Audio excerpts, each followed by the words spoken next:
Friday, 11:47 p.m., the Roxy Theater, Los Angeles. Ryan Carter stood backstage, guitar in hand, listening to the roar of 3,000 fans chanting his name.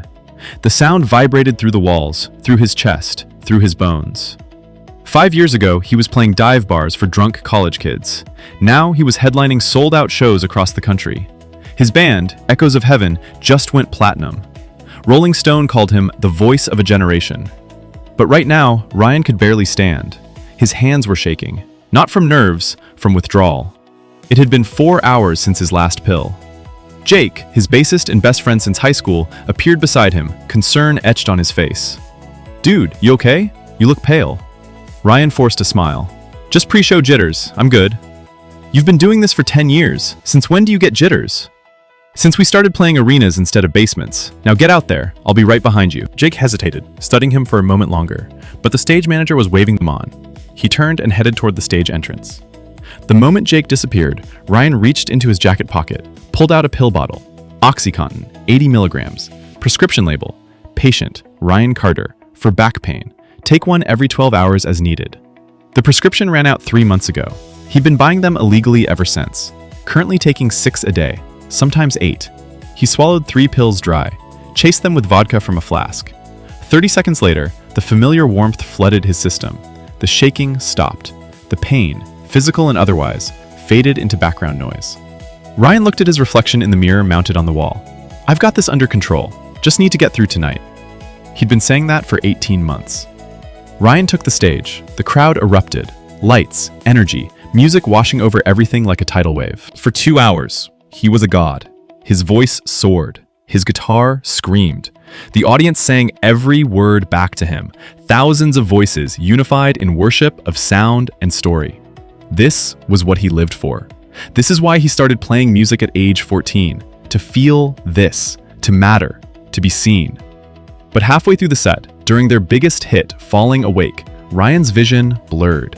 The lights were too bright, stabbing into his retinas. His heart was racing, not from adrenaline, but from the pills coursing through his bloodstream. He stumbled slightly, caught himself on the mic stand. The audience didn't notice. They thought it was part of the performance, choreographed spontaneity. But Jake saw it, and he was scared. 2:47 a.m. The band was celebrating another killer show, drinking, laughing, riding the high of performance adrenaline. Ryan sat alone in the back of the bus, staring at his phone. 17 missed calls, all from Dr. Patterson, his former physician who refused to renew the oxy prescription. 3 texts from his sister Amy. "Ryan, please call me. Mom is worried. Your voicemail is full. Where are you? I know what's going on. You need help." Ryan deleted them without responding. Then he opened a different app, Signal Chat, encrypted messaging. Texted his dealer Marcus, "Need 100 more. Can you meet tomorrow in Phoenix?" Response came in seconds. $2,000, cash, usual spot. Ryan winced. He was spending $15,000 a month on pills. But he was making good money. He could afford it. It was under control. Jake slid into the seat across from him, expression serious. "Man, you scared me tonight. That stumble during Falling Awake?" "I'm fine, just dehydrated." "Ryan, I've known you since we were 16. Don't bullshit me. What's going on?" "Nothing. I'm tired. It's been a long tour." "Is it the pills?" The question hung in the air like smoke. Ryan bristled. "What pills?" "Come on. I've seen the bottles. I've seen you disappear to the bathroom every few hours. I've watched you change over the last year." "I have a prescription for my back. Remember the accident?" "That was 2 years ago. You should be healed by now." "Chronic pain doesn't just disappear, Jake. You don't understand." "Then help me understand. Because from where I'm sitting, it looks like..." Ryan stood abruptly, anger flashing. "Like what? Like I'm a junkie? Fuck you, Jake. I'm managing pain from an injury. That's what medication is for." "How many are you taking?" "None of your business." Jake's voice rose to match his. "How many, Ryan?" "I said it's none of your fucking business. You're my bassist, not my babysitter." The bus went quiet. Everyone was staring now, the celebration evaporating into uncomfortable tension. Ryan stormed to his bunk, drew the curtain, and lay in the dark, heart pounding. 30 minutes later, when he was sure everyone was asleep, he swallowed 2 more pills. Just to sleep, just to quiet the noise. 3 months earlier, where it started. Ryan, 31, was in a recording studio. They were working on their 3rd album, Pressure was intense. The label wanted another platinum record, wanted it yesterday, wanted perfection. Ryan was playing for 12 hours straight. Perfectionist, obsessive, brilliant. Then, reaching for his guitar stand, he twisted wrong. Something in his lower back popped. Pain, immediate, searing, white-hot lightning up his spine. He went to the ER. X-rays showed a herniated disc. The doctor prescribed OxyContin, 10 milligrams.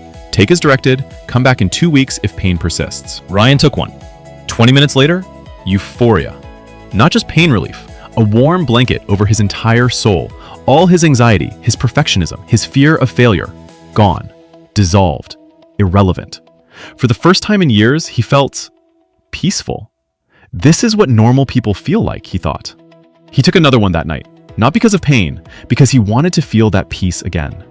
Within 2 months, he was at 40 milligrams daily. Within 6 months, his doctor refused to prescribe more. Ryan, you're developing dependency. We need to taper you off. Ryan found a new doctor, then another, then turned to the streets. And now, 18 months later, he was taking 480 milligrams daily, a dose that would kill most people. His tolerance was so high that he needed the pills just to feel normal, to function, to exist. But he's told himself, I'm in control. I can stop anytime. I just don't want to yet. Present day, Phoenix, Arizona. Saturday, 4:13 p.m. Ryan met Marcus in a parking garage, handed over $2,000 cash, got a bottle of pills. Marcus studied him, concern flickering across his face. Man, you're going through these fast. You sure you're good? I'm fine, thanks. If you ever want something stronger, cleaner, I know a guy with some really pure stuff. Cheaper too. Ryan felt something cold slide down his spine. I'm good with these. Just saying, when pills stop working, there are alternatives. Ryan drove away, disturbed. He knew what Marcus was implying. Heroin, the next step in the spiral. I'd never do that. I'm not that kind of addict. But even as he thought it, a small voice whispered, that's what everyone says. That night, the Phoenix concert. Ryan took 6 pills before the show, but something was wrong. The usual warmth didn't come. His tolerance was too high. He wasn't getting high anymore, just avoiding withdrawal, maintaining baseline function. Midway through the set, during a guitar solo, his vision tunneled. The world narrowed to a pinpoint, edges going dark.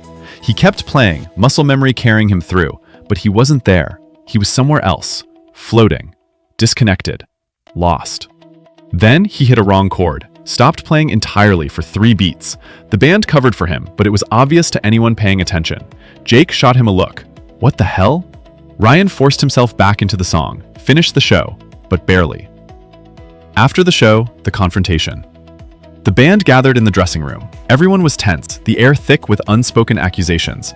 Jake broke the silence. Ryan, we need to talk. Not now. Yes, now. You almost blew that show. What's going on? Ryan deflected. I had an off night. It happens. Tyler, the drummer, jumped in. Dude, you've been having a lot of off nights lately. Maya, the keyboard player, added quietly.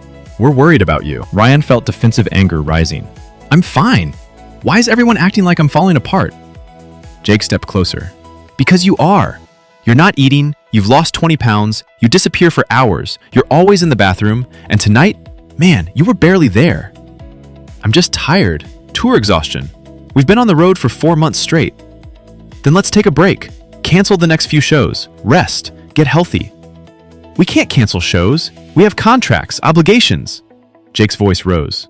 Fuck the contracts, Ryan. I'd rather lose money than lose you. Ryan stood, matching his intensity. You're not going to lose me. I'm fine. Jake stood too, confrontational now. Show me your pills. What? Your prescription. Show me. If it's legitimate, if you're just managing pain like you say, then show me. Silence stretched. Ryan felt trapped. I don't have to prove anything to you. Then I'm calling your sister and your mom, and we're staging an intervention. You wouldn't. Watch me. Ryan exploded. You self-righteous piece of shit. You think you're better than me? You're drinking every night. Tyler's high on weed half the time, but I'm the problem?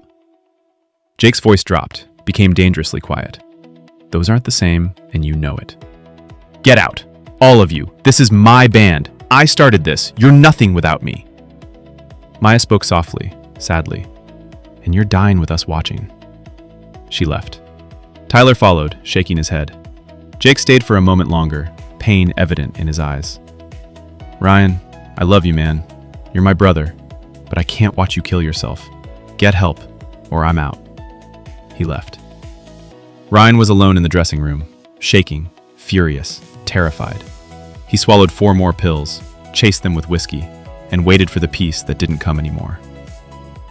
Sunday, 3 a.m., hotel room. Ryan couldn't sleep. The pills weren't working.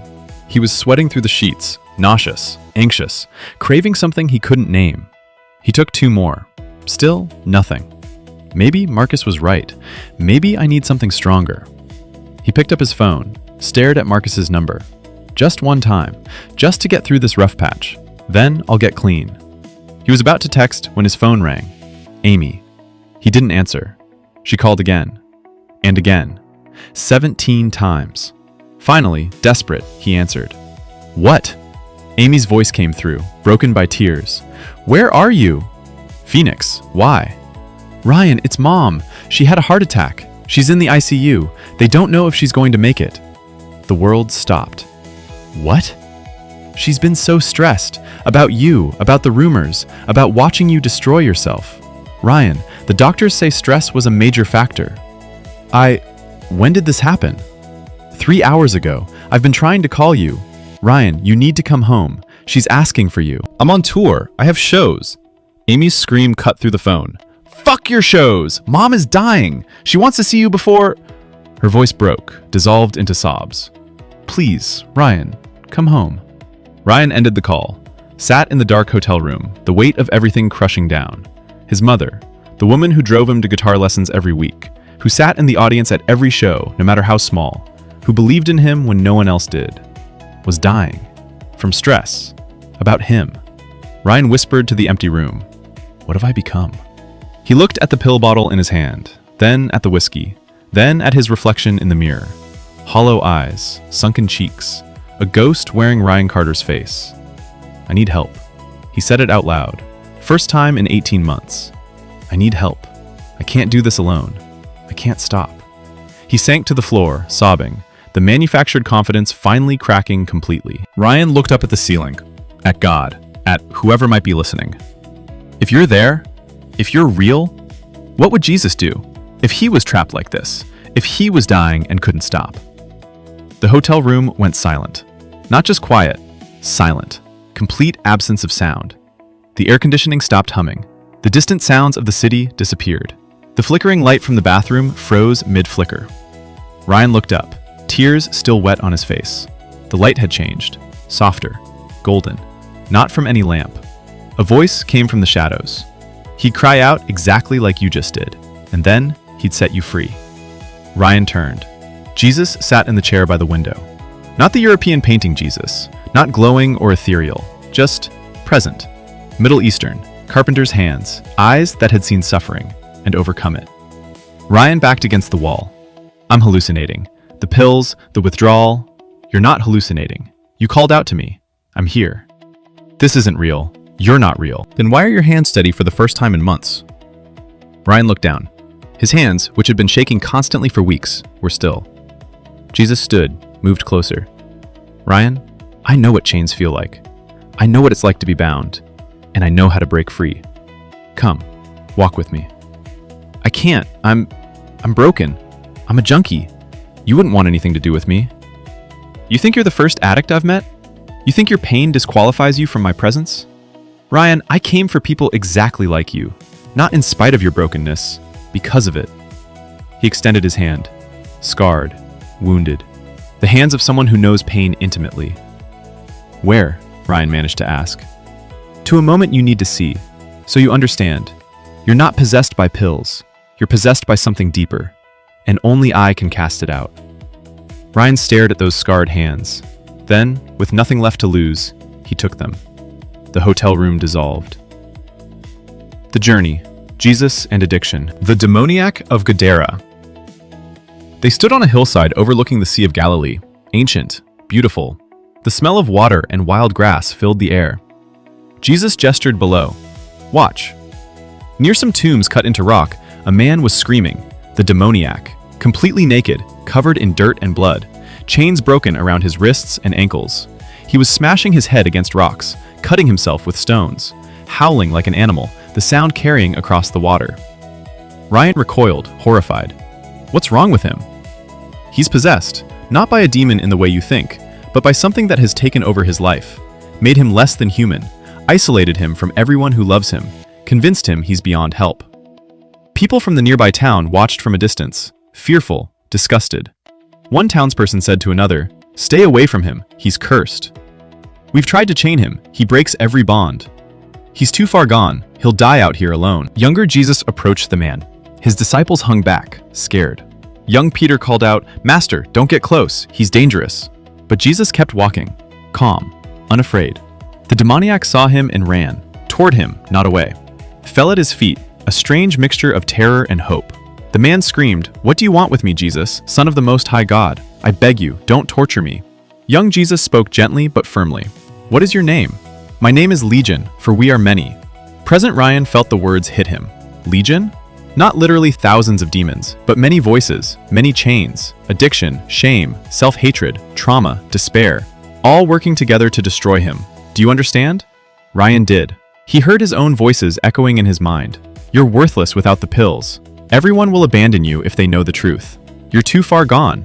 Just take one more. Just one more. Legion. Young Jesus commanded, "Come out of him." What happened next was visceral.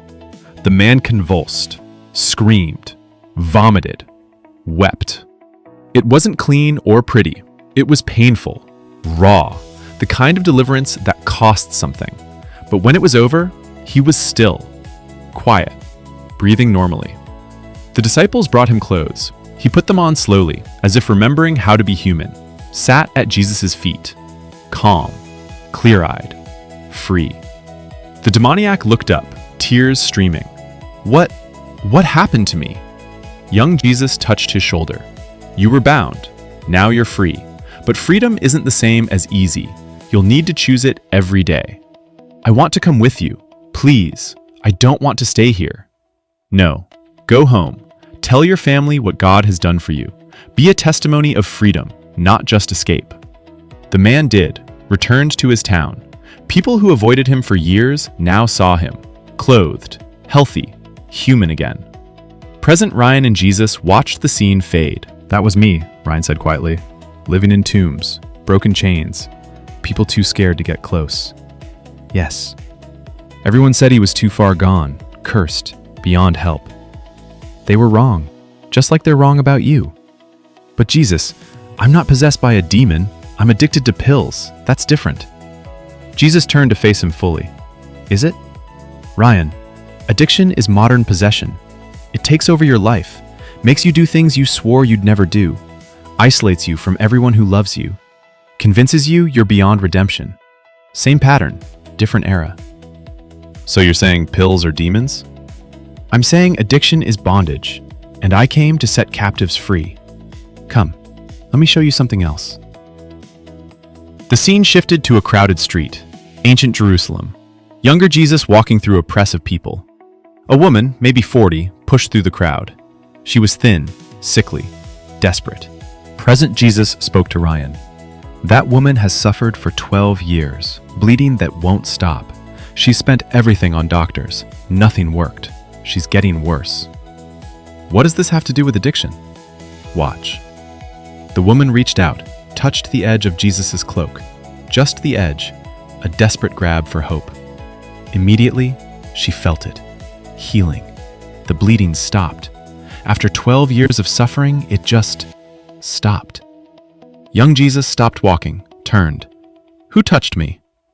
The disciples looked confused. "Master, there are hundreds of people pressing against you. What do you mean, who touched me?" "Someone touched me deliberately. I felt power go out." The woman came forward, terrified, falling at his feet. "It was me. I've been bleeding for 12 years. I've tried everything. I spent all my money on doctors. I'm unclean. I know I shouldn't have touched you, but I was desperate. I thought if I could just..." Young Jesus smiled gently. "Daughter, your faith has healed you. Go in peace. Be freed from your suffering." He called her daughter, not unclean, not sinner. Daughter. Present Jesus and Ryan stood together as the scene faded. Do you see? 12 years of suffering. 12 years of doctors who couldn't help.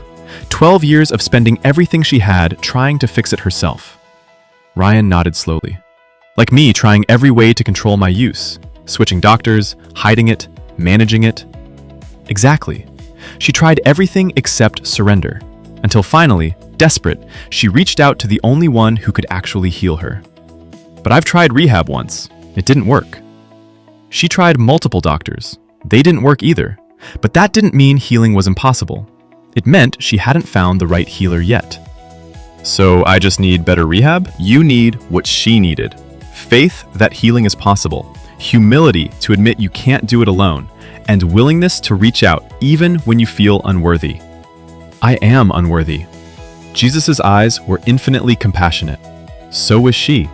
I healed her anyway. The prodigal son. The scene shifted again. A father standing on a road looking into the distance, waiting. Present Jesus asked, "Do you know this story?" The prodigal son. I heard it in Sunday school. Then you know the ending, but watch it again with new eyes. A figure appeared in the distance, the younger son, filthy, thin, clothes in rags, walking slowly, head down, the posture of complete defeat. He'd been gone for months, took his inheritance early, spent it all on parties, prostitutes, pleasures that promised fulfillment and delivered emptiness. Then, a famine hit. He ended up feeding pigs, so hungry he wanted to eat their food. Finally, broke and ashamed, he decided to come home. Not as a son, he knew he didn't deserve that, but as a servant. He was rehearsing his speech, lips moving. "Father, I've sinned against heaven and against you. I'm no longer worthy to be called your son. Make me like one of your hired servants." But before he could deliver it, the father saw him and ran. In that culture, men of status didn't run. It was undignified. But this father didn't care about dignity. He ran. He reached his son, threw his arms around him, kissed him, held him as if he'd never let go. The son tried to give his prepared speech. "Father, I've sinned against heaven and against you. I'm no longer worthy." The father cut him off, shouting to servants, "Quick, bring the best robe, put it on him, get a ring for his finger, sandals for his feet. Kill the fattened calf, we're having a feast." The son looked confused. "But father, I wasted everything. I lived with prostitutes. I fed pigs. I'm filthy." "You were dead, now you're alive. You were lost, now you're found. That's all that matters." Present Jesus and Ryan watched the feast begin. Music, dancing, joy without restraint. Ryan spoke quietly. "The son doesn't deserve it." "No, he doesn't. That's the point. Ryan, you think you have to earn your way back. Get clean first, then come to me. But that's backwards. You come to me broken, and I make you whole. But I've wasted everything. My talent, my relationships, my money. I've done things I'm ashamed of. I've hurt people." So did he. The father didn't care about the past. He cared that his son came home. "Ryan, I'm not waiting for you to get clean before I love you. I love you now, in your brokenness, in your addiction. You don't have to fix yourself. You just have to come home." Ryan felt tears starting. "I don't know how." "Yes, you do. You're already here. You called out to me. That's the first step. Everything else we'll do together." Jesus in the wilderness. The scene shifted to a desert. Barren, hot, no food, no water. Younger Jesus, 40 days into fasting, emaciated, weak, tempted. Satan appeared beside him, voice smooth and reasonable. "If you're the Son of God, turn these stones into bread. You're starving. You have the power. Why suffer?" Younger Jesus, voice steady despite his weakness. "Man doesn't live by bread alone, but by every word that comes from the mouth of God." Satan gestured to the stones scattered around. "But you could feed yourself. Feed the world. End hunger instantly. You have the power. Use it." Present Jesus turned to Ryan. "Do you see the temptation? I had the power to end my suffering, to feed hungry people, to solve problems through miraculous intervention. Why didn't I? I don't know. Because power used to bypass natural consequences creates dependency. If I'd turned stones to bread every time someone was hungry, humans would stop growing food, stop working, stop taking responsibility. They'd wait for me to do miracles instead of doing the work themselves. But you did miracles. You fed 5,000 people. Yes, when it served a purpose beyond just demonstrating power. But I didn't eliminate hunger. didn't solve every problem with divine intervention. Because humans need to work, to struggle, to grow, Arya is like turning stones to bread. It solves behavioral problems through manipulation instead of education, makes people do what you want without them learning why they should. Ryan processed this. So the pills are my stones to bread, quick fix instead of real healing. Exactly. Every time you take a pill to avoid dealing with pain, physical or emotional, you're asking for stones to become bread. Instant relief. But relief isn't healing, and eventually the stones stop working. You need more and more until you're taking doses that should kill you just to feel normal. Then what do I do with the pain? You face it, process it, heal it, not escape it. The man at the pool of Bethesda. One more scene. A pool, surrounded by sick people, blind, lame, paralyzed, waiting for healing that might never come. One man had been there for 38 years, paralyzed, no family, no one to help him. Young Jesus approached, looked at him with profound compassion. Do you want to get well? It was a strange question to ask a paralyzed man, but the man's answer revealed everything. Sir, I have no one to help me into the pool when the water is stirred. While I'm trying to get in, someone else goes down ahead of me. Present Jesus spoke to Ryan. Do you hear what he's saying? He's explaining why he can't be healed. He's giving excuses. He's been paralyzed so long, he's comfortable with it. Healing would require change, effort, risk. Ryan understood immediately. He's scared to get better. Yes, because being sick is familiar. Being healed is unknown. Ryan, part of you wants to stay addicted because it's familiar, because recovery is terrifying, because freedom requires responsibility. Young Jesus didn't accept the excuses. Get up, pick up your mat, walk. The man hesitated. 38 years of paralysis. Can he really just walk? But he tried. And he did. He walked. Present Jesus and Ryan watched him walk away, mat under his arm, transformed. I didn't fix the pool. I didn't change the system. I just told him, get up, walk. The healing came when he chose to act in faith, even though he didn't know if it would work. You're asking me to choose recovery, even though I don't know if I can do it. I'm asking you to take the first step, and then the next, and then the next. One day at a time, 1 hour at a time. Sometimes 1 minute at a time. But Ryan, you're not walking alone. I'm with you every step. The final question. The scenes dissolved. They stood in that timeless place, Jesus and Ryan, face to face. Ryan, let me ask you what I asked that man at the pool. Do you want to get well? Ryan's voice broke. Yes. God, yes. I'm so tired. I'm so tired of being a slave to this. Then you need to understand something. Recovery isn't about willpower, it's about surrender. The demoniac couldn't free himself. The woman couldn't heal herself. The prodigal son couldn't clean himself up before coming home. They had to admit, I can't do this alone. I can't do this alone. Good, that's the truth. Now say this, I surrender. I surrender. To whom? To you. Jesus, I surrender to you. I can't control this. I've tried for 18 months. I'm done trying. Jesus placed his hands on Ryan's shoulders, and Ryan felt something shift deep inside. Now you're ready, not because you're strong enough, but because you're finally weak enough to receive help. Ryan, the chains are broken. You're free. But freedom is a choice you'll make every day, sometimes every hour. I'll be with you in every one of those choices. What do I do? Right now, when I go back? You call your sister. You go home to your mother. You admit you need help. You enter treatment. You let people who love you walk with you. And Ryan, when the cravings hit, and they will, you call out to me. Just like you did tonight. I'll be there. Will it hurt? Yes. Withdrawal hurts. Recovery hurts.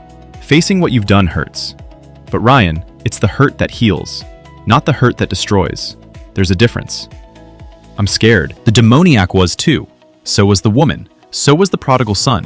Fear is normal, but courage isn't the absence of fear. It's taking the next step despite it. He embraced Ryan, and for the first time in 18 months, Ryan felt it. Peace. Real peace. Not chemical, just peace. Jesus pulled back, held Ryan's gaze. It's time to go back. Your mother is waiting. Your sister is praying. Jake is worried. And I'm with you. Always. The choice. Ryan blinked. He was back in the hotel room. Same position on the floor, but the pill bottle in his hand felt different. Heavier. deadlier. He looked at it for a long moment, then stood, walked to the bathroom, opened the bottle, and poured all 47 pills into the toilet. Flushed. They swirled away, disappearing into darkness where they belonged. Then he took his phone, called Amy. She answered immediately, voice tight with hope and fear. "Ryan?" His voice broke. "Amy, I need help. I'm addicted to pills. I've been lying to everyone, to myself. I can't stop on my own. I need help." Amy's sob of relief came through the phone. "Oh, thank God. Thank God you're saying this. How's Mom?" "Stable, conscious, asking for you. I'm coming home, tonight. Can you help me find treatment?" "Already researched. There's a place in Malibu, 90-day program, specializes in musicians and creatives. I'll call them right now." "Amy, I'm scared." "I know, but Ryan, you don't have to do this alone. We're with you. I'm sorry for everything. You can be sorry later. Right now, just come home." The breaking point. First 72 hours. Sunday, 8 a.m., flight to Seattle. Ryan boarded a plane with his last 4 pills in his pocket. He was saving them for the flight. Then he'd be done. But 30 minutes into the flight, withdrawal started. Sweating, nausea, body aches, anxiety spiraling. The feeling that he was going to die, that his skin was trying to crawl off his bones. He reached for the pills. Just these last 4. Then, I'm done. But he remembered Jesus' words. Freedom is a choice you'll make every day. He texted Amy. On the plane. Withdrawing. It's bad. Response came immediately. You can do this. Just make it to Seattle. We'll get you to treatment from there. Ryan put the pills back in his pocket. Didn't take them. It was the hardest 4 hours of his life. Every minute felt like an hour. Every hour felt like days. But he didn't take them. Sunday, 2 p.m. Hospital, ICU. Ryan arrived at his mother's bedside. She was weak, hooked to monitors, but conscious and alert.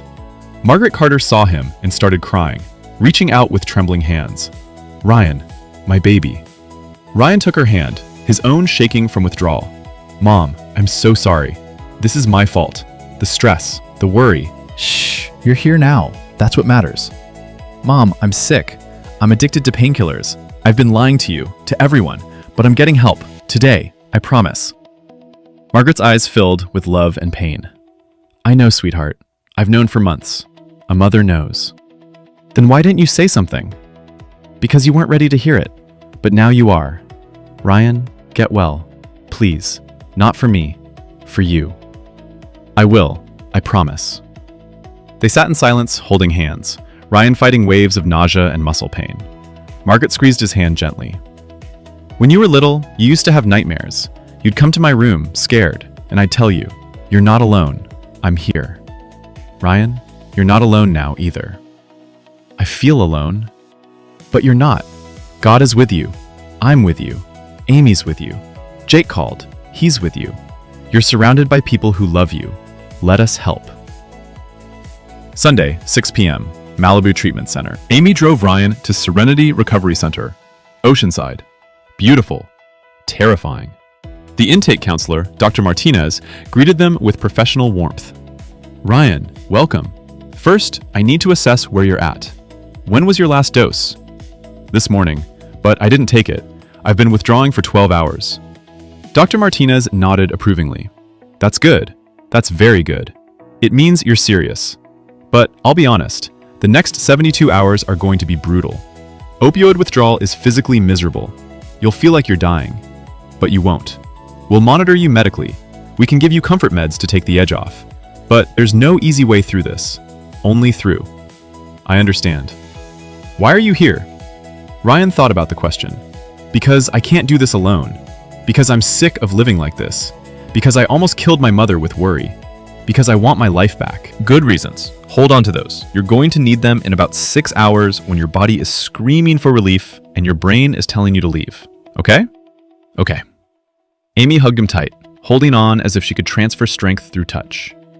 "I'll visit every week. You've got this." "Don't leave yet." "I have to. They don't allow family for the first 72 hours.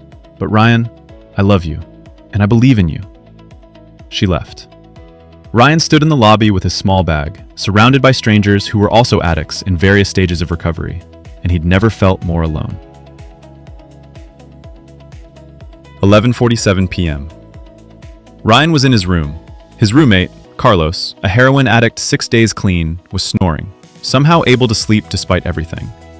Ryan was not sleeping, could not sleep, would never sleep again, he was sure. Every muscle ached. His skin felt like it was crawling with insects. He was sweating through the sheets, then freezing, then sweating again. Nausea came in waves, violent and relentless. He stumbled to the bathroom, vomited. Nothing came up but bile and despair. This is impossible. I can't do this. I need to leave. I need one pill, just one, to take the edge off. He reached for his phone to call Marcus, his dealer, before remembering it had been confiscated at intake. No outside contact for 72 hours. Ryan sank to the bathroom floor, crying, shaking, utterly broken. Jesus, you said you'd be with me. Where are you? This is hell. I can't do this. Silence. But then, a memory. The demoniac convulsing when the demons left. It wasn't pretty. It was painful. Deliverance hurt. Freedom isn't clean. It's worth it, but it isn't clean. Ryan whispered to the empty bathroom. Okay, I'm still here. I'm still choosing this. Help me make it through the next hour. Just the next hour. He made it. Barely. Day 2, the valley. The second day was worse. The physical symptoms peaked. Ryan couldn't eat, couldn't sleep, could barely stand. He attended his first group therapy session. 10 other people in various stages of withdrawal and recovery. The facilitator, Maria, opened with a gentle question. Ryan, welcome. Want to introduce yourself? I'm Ryan. I'm a musician. I've been using opioids for 18 months. This is my second day without. A man across the circle, Tom, spoke. How you feeling? Like death. Yeah, that's about right. It gets better, slowly, but it does. A woman named Sarah asked, What made you come? My mom had a heart attack, from stress, about me. And I realized I'm killing everyone I love, including myself. Sarah nodded with understanding. That's a good reason to be here. Hold on to it. They shared their stories. Heroin, meth, alcohol, pills, different substances, same slavery, same desperate hope for freedom. For the first time, Ryan didn't feel alone. Day 3, the temptation. Third day. Physically, withdrawal was starting to ease slightly, but psychologically, it intensified. Ryan's brain was screaming, You don't need to be here. You weren't that bad. You can manage this on your own. Just leave. He stood by the exit. Door right there, unlocked. He could walk out, find Marcus, get relief, end this torture. Carlos appeared beside him, understanding in his eyes. You thinking about running? Yeah. I ran my first 3 times in treatment. Didn't make it past day 2. Relapsed every time. Kept getting worse. 4th time, I made it past day 3. That's the magic day. If you can make it past day 3, you got a shot. Why day 3? Because that's when your addict brain makes its best case. You're not that bad. You can moderate. Just leave. It's all lies, but convincing lies. You got to decide, who are you going to believe? The voice that got you here, or the voice that brought you here? The voice that brought me here said I'm free. Then prove it. Walk away from that door. Ryan took a breath, turned around, walked back inside. I made it past day 3, he said quietly. Carlos clapped him on the shoulder. That's the hardest day, man. From here, it gets different. Still hard, but different hard. Part 6, the reconstruction, 90 days. Week 2, facing the truth. Ryan sat in individual therapy with Dr. Lisa Chen, an addiction specialist who'd seen hundreds of musicians through this process. She asked the hard question. Ryan, we need to talk about why you started using. The injury was the trigger, but what made you keep using after you healed? I don't know. It felt good? Deeper. What did the pills do for you emotionally? Ryan thought, really thought, pushed past the easy answers to the uncomfortable truth. They made me feel peaceful. I've always been anxious, perfectionist, worried I'm not good enough, that people will realize I'm a fraud. The pills made all that quiet. For the first time, I felt okay. So you were self-medicating anxiety and imposter syndrome. I guess. Dr. Chen leaned forward. Ryan, the pills didn't fix those feelings. They just buried them. And now that you're sober, they're coming back. We need to address the root, not just the symptom. How? Therapy. Honest self-examination. Learning healthier coping mechanisms. It's hard work, but it's the only way to stay sober long-term. Week 4. The letters. Part of the program, writing letters to people you've hurt. Ryan wrote to Mom, I'm sorry I caused you so much pain. I'm sorry my addiction nearly killed you. I'm getting help. I'm facing what I've become. I love you. I'm going to make you proud. Amy, thank you for not giving up on me. Thank you for researching treatment centers at 3 a.m. Thank you for believing I was worth saving when I didn't believe it myself. I owe you my life. Jake, I said terrible things. I blamed you for caring. I pushed you away when you were trying to help. You were right about everything. I'm sorry. I don't know if our friendship survives this, but I hope it does. You're my brother. The band. I let you down. I put my addiction above the music we built together. I understand if you want to replace me. I understand if you're done. But if there's any chance, I want to make this right. Himself. You were worth saving, even when you didn't believe it. Even when you thought you were too far gone, you were always worth saving. Week 8. Family visit. Amy and his mother, recovered enough to travel, visited for family therapy. Dr. Chan facilitated gently. Margaret, Amy, thank you for coming. Ryan has something he wants to say. Ryan took a deep breath, looking at the two women who loved him most. Mom, Amy, I need to apologize. Margaret interrupted. Ryan, we forgive you. You don't have to. No, I do. I need to say this. I lied to you for 18 months. I stole from you. Mom, I used your credit card to buy pills when I ran out of money. Amy, I missed your birthday, your promotion, your breakup. I was so consumed by my addiction that I disappeared. I became someone I hate. And I'm sorry. I'm so sorry. Amy was crying now. We just want you back, Ryan. The real you. I'm trying. Every day. It's hard, but I'm trying. Margaret reached across the space between them, took his hand. That's all we ask. Dr. Chan asked, Ryan, what do you need from your family going forward? Accountability, support, but also space. I need to do this for me, not just for you. Because if I'm only staying sober to make you happy, I'll relapse the moment things get hard. Margaret nodded with understanding. We understand. Week 12, graduation.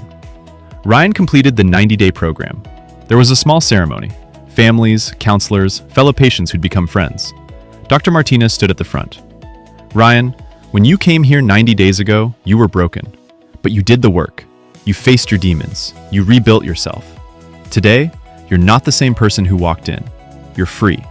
But remember, sobriety is a daily choice, one day at a time. Ryan stood, accepting his 90-day chip. It was just a plastic coin, but it meant everything. Thank you for everything. I couldn't have done this without this place, without these people. He gestured to his group. Without God. He held the chip up to the light, watching it catch and reflect. A small symbol of massive change. The real world, 1 year later. Re-entry. Ryan moved back to LA, got a small apartment, stayed away from old haunts, old triggers, old dealers. He attended NA meetings, Narcotics Anonymous, every day, sometimes twice a day when the cravings were strong. His sponsor, Marcus, different Marcus, 58-year-old recovering heroin addict with 15 years clean, called him every morning.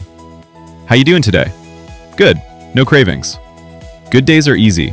Call me on the hard days too. The band reunion. 3 months post-treatment, Ryan met Jake at a coffee shop in Silver Lake.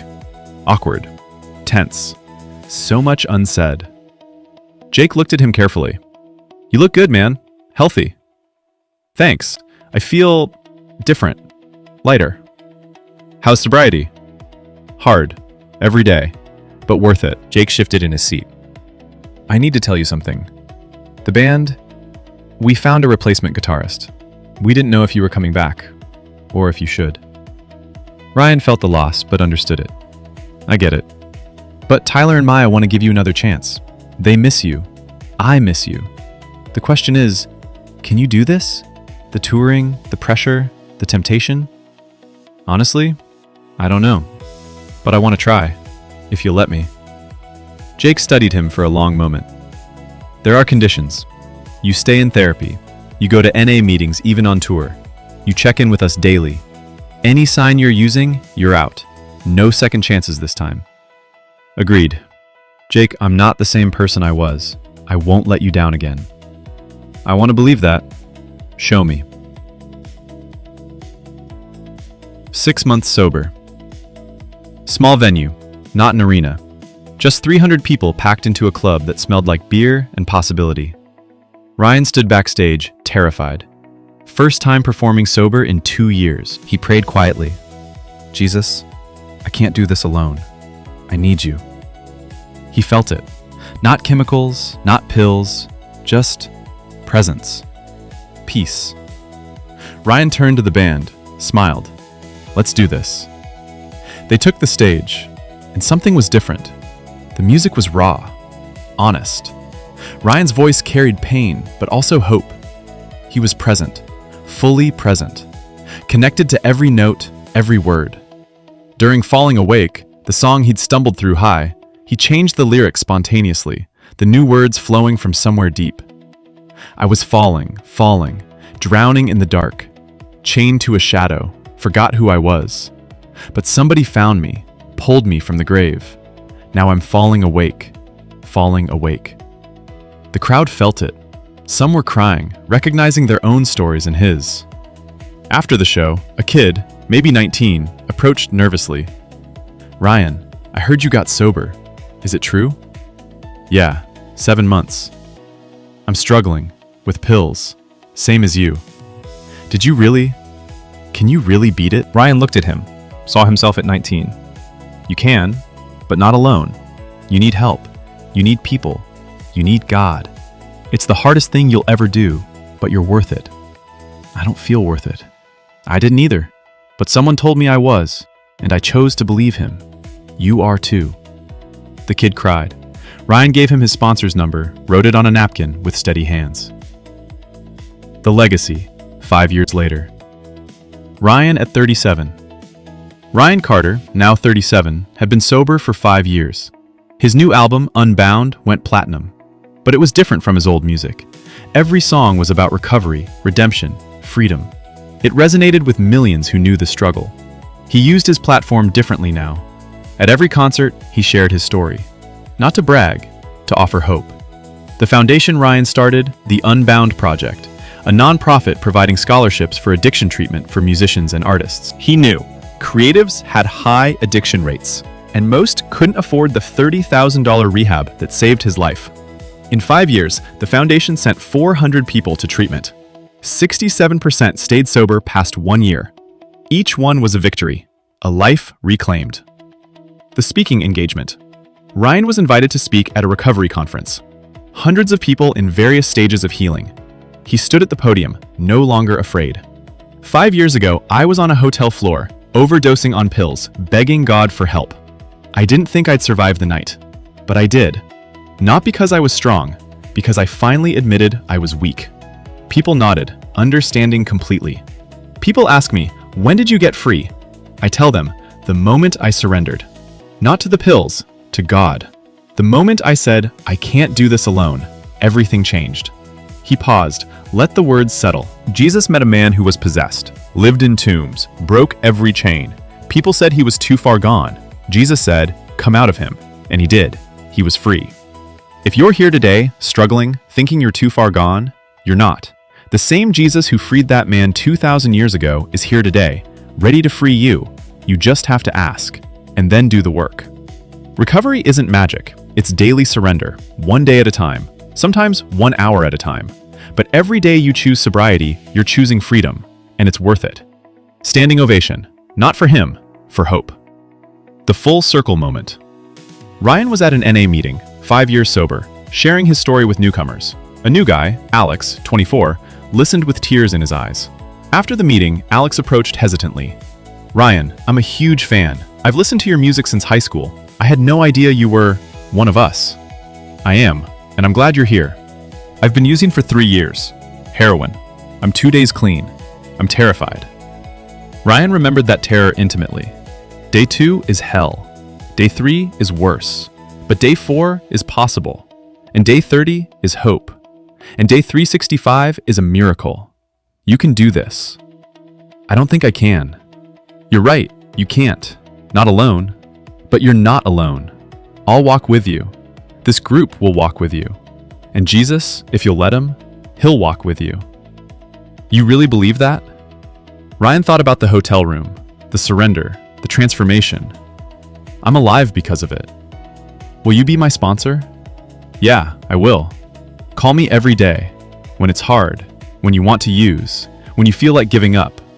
Call me. Thank you. Ryan smiled, seeing the chain continuing. Don't thank me yet. This is going to be the hardest thing you ever do, but you're worth it. Remember that. You're worth it. Ryan released a 10th anniversary album, Legion to One. The title track lyrics captured everything.